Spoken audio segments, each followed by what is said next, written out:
Сәлем достар, менің каналыма қош келдіңіздер. Бүгін мен сіздерге таяқша шашлығын жасап көрсететін боламын.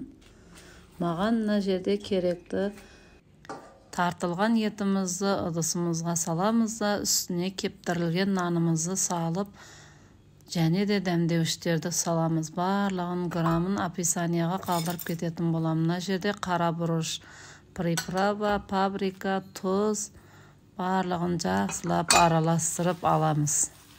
Жақсылап араластырып болғаннан соң кесеге суымызды құямыз да, қолымыздың көмегімен таяқша палышкаларға осылайша етіп барлығын тізіп шығамыз. Әр қайсысын тізіп жатқан кезде қолымызға суға батырып, осылайша қысып палышкаға сәндеп шығамыз барлығын. Егер сізде уақытыңыз болса, осылайша етіп барлығын араластырып болғаннан соң жарты сағатқа холодильникке бетіне пленка жауып демалдырып қойсаңыздар болады. Менде уақыт тығыз болғандықтан осылайша сыраз жасап көруді жөн көрдім. Осылайша қолымызды суға батырамыз да тегістеп барлығын қысып шығамыз.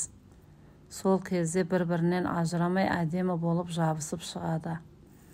Міне менің шашликтерім осылай болды. Ең соңғы палышкамды осылайша етіп өткізіп жатырмын. Міндетті түрде жасап көріңіздер. Сіздерге де ұнайды деген ойдамын. Керемет дәм береді. Дәміне сөзсіз сенімді болып айта аламын.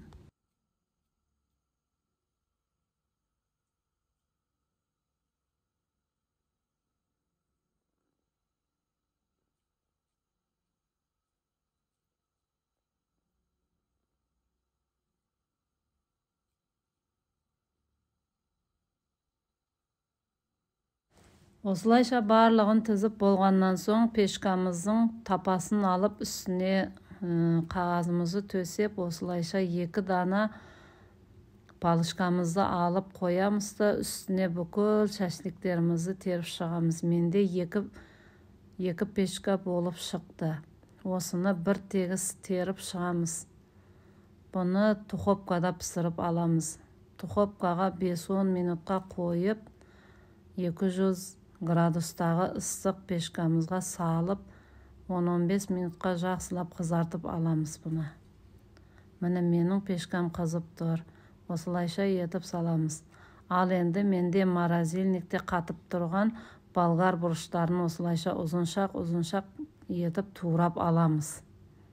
Барлығын турап аламыз. Егер сіздерде свежий болса қолдансаңыздар да болады. Менде мұз қатып тұрғанын қолдандым.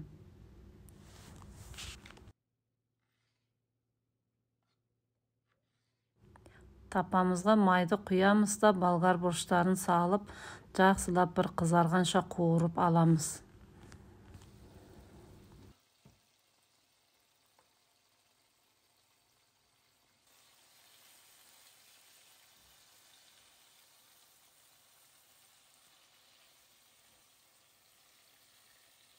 Болгар бұрышын қуырып болам дегенше менің шашликтерім пісіп шықты. Осылайша етіп бір 10-15 минутқа пісіріп аламыз барлығын.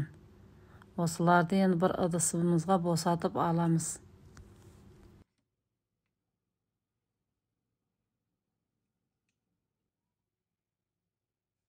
Енді кезекте екінші мәрте үстіне осылайша тағы да бір тегіс қылып теріп шығамыз. Менде екінші листін осылай қылып салып шықтым. Бұны да 10-15 минутқа қызып тұрған пешкаға салып аламыз.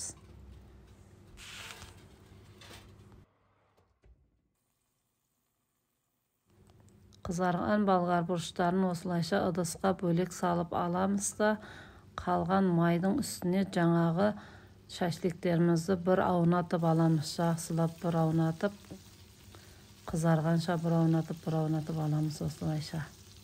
Сол кезде дәмі өте керемет болады. Бізде от болмағандықтан осылай қыс айында осылай пісіруді жөн көрдім. Міне менің шашликтерім осылай болып пісіп шықты.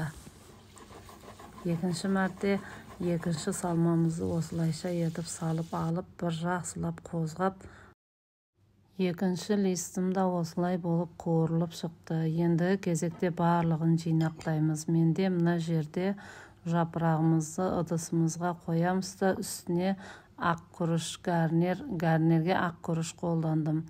Егерде сіздерге ақ күріштің рецептісі керекті болса, менің каналымда бар. Соусына осылайша қолдан жабылған ажикамды салып шықтым да, екі шетіне болгар бұрышын қойып шығамыз.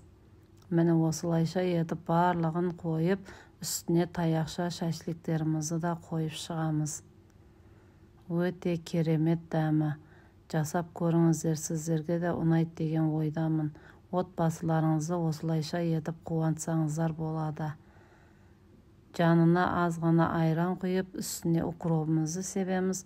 Осылайша етіп ұсынсаңыздар болады. Астарыңыз дәмді болсын. Келесі кездескенше сау саламат болыңыздар.